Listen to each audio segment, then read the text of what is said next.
Golden Brown sur WeFM, la radio du rock. C'était les Stranglers avec un classique des classiques qu'on aime toujours savourer. Et là maintenant justement, on va se concentrer un tout petit peu. Vous le savez, c'est les 30 ans de Matmatah. Et le 11 octobre, ils vont donner un concert exceptionnel du côté de l'Accor Arena. Si vous n'avez pas vos billets, allez donc acheter les tout derniers. Il en reste pas beaucoup, donc il ne faut surtout pas rater cet événement massif. Et Matmatah, c'est un groupe qu'on a toujours soutenu ici sur WeFM parce qu'on aime les groupes qui sont positifs, qui amènent bien sûr de la joie et de la bonne humeur. Et Dom Kiris, notre animateur breton, est allé à la rencontre des Bretons pour savoir un petit peu comment ça s'est passé au début de leur carrière. Et puis peut-être donner quelques conseils aux jeunes groupes actuels, savoir comment on fait pour devenir ce qu'ils sont devenus et le faire avec dignité, mais aussi patience et force de travail. Tout ça, c'est tout de suite sur WeFM. Dès la première année, vous avez fait plus de 200 concerts, tout dans Brest, dans le Finistère. Oui, je crois que même la première année, c'était pratiquement exclusivement Brest parce que je crois qu'on n'avait pas encore de véhicule. Donc on poussait les amplis dans la rue, on jouait. Donc il y avait des lieux qui jouaient tous les soirs. Je pense qu'il y avait vraiment une dizaine de lieux à l'époque qui jouaient tous les soirs. On faisait une formule duo le lundi, le mardi, un trio mercredi, jeudi. On commençait à faire du groupe à partir soit du jeudi, soit du vendredi, samedi. On pouvait même jouer le dimanche. Donc forcément, ça faisait des concerts. Et puis c'était notre façon de répéter, c'était notre façon d'apprendre à jouer en face des gens, d'apprendre à leur répondre quand ils nous faisaient un peu chier en fin de soirée. On a souvent dit que c'était un parcours assez rapide, mais finalement on n'a pas brûlé d'étapes parce qu'on est passé par les petits bars avec 10 personnes et puis ils ont parlé à leurs potes en disant ouais, on a vu un groupe hier, tiens, c'est rigolo. Donc il y avait plein d'endroits pour jouer, donc on a joué autant qu'on pouvait, puis on a fait des trucs, on a animé des galeries commerciales la veille de Noël, on a fait des ouvertures de boulangerie, enfin voilà, dès qu'on vous proposait un temps pour jouer, on prenait ce temps-là et on allait jouer. Vous jouez comme si vous allez jouer à Bercy, dans le même état d'esprit, c'est-à-dire qu'il y a un public et peu importe le nombre. Et beaucoup de musiciens le disent, c'est presque plus facile de jouer quand il y a énormément de monde que de jouer devant un petit auditoire. Parce que je sais pas, c'est un peu comme conduire une toute petite voiture qui tient pas la route et conduire une espèce de gros mastodonte ou même faire du bateau sur un optimiste ou sur un yacht. Enfin, il y a un truc de couple, de cap, je sais pas, c'est un métier différent, mais oui, nous, on a hâte de jouer, puis on se dit, tiens, c'est rigolo pour cet anniversaire, c'est un peu comme si on avait joué 150 fois devant plein de personnes, mais cette fois-ci, ils seront tous là en une fois, mais il n'y a pas d'appréhension particulière ou pas de métier différent, quoi. Ouais, ça va être un concert unique. Et ça fait 1 an que vous travaillez dessus, en fait, que vous pensez... Ça fait beaucoup trop longtemps.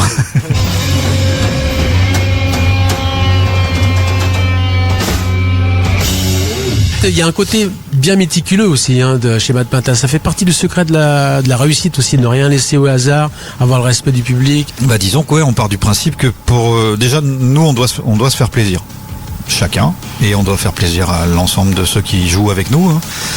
Donc si nous, ça nous fait marrer, si on prend plaisir, si on commence à bouger, on commence à sentir qu'il y a quelque chose qui se passe, déjà c'est la première de nos vérités. Après, on se dit qu'il y a quand même des gens qui vont déjà faire la démarche d'acheter une place, de faire des kilomètres, de se fringuer, de caler leur week-end pour venir nous voir, que ce soit pour cette date-là ou pour n'importe quelle date.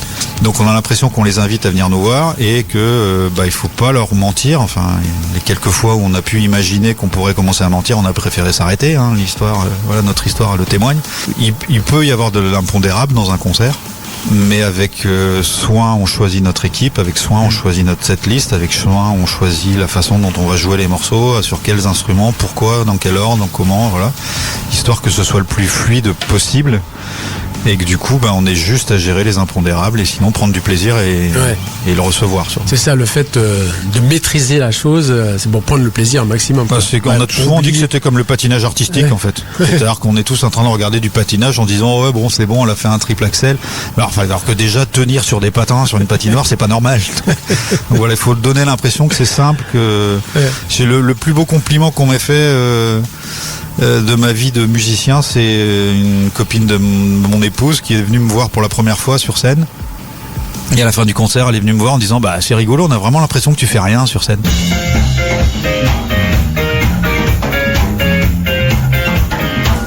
C'est un peu ça le problème des bassistes, souvent. Derrière, on n'entend pas ce qu'il fait, on ne discerne pas, alors que c'est le bassiste, c'est les fondations.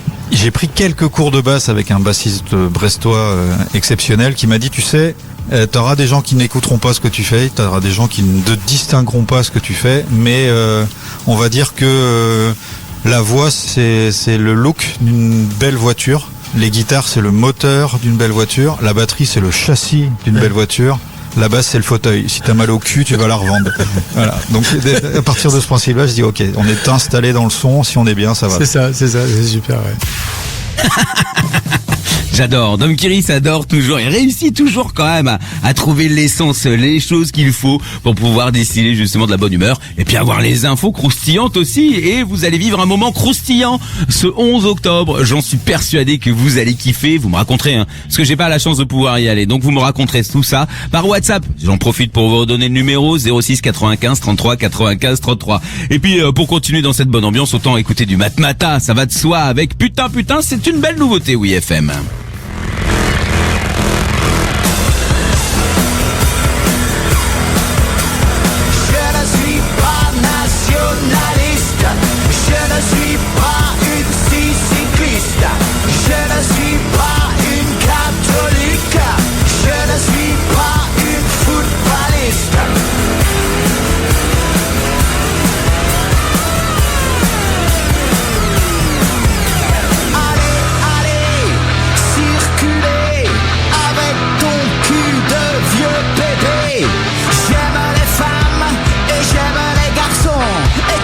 Déjà dit, j'aime les zizi.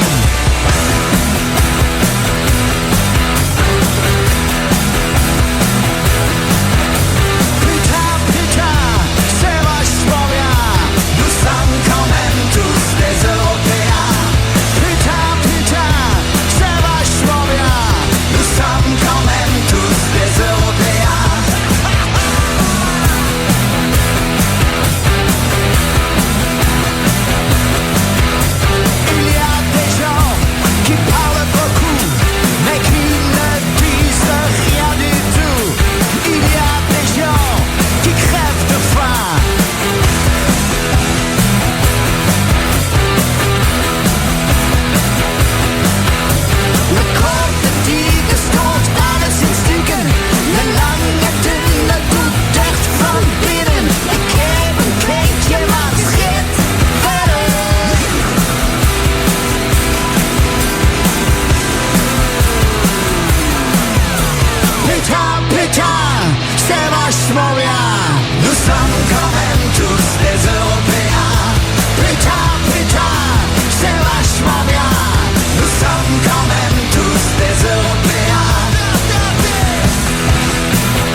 Écoutez Oui FM gratuitement en qualité haute définition grâce au DAB+.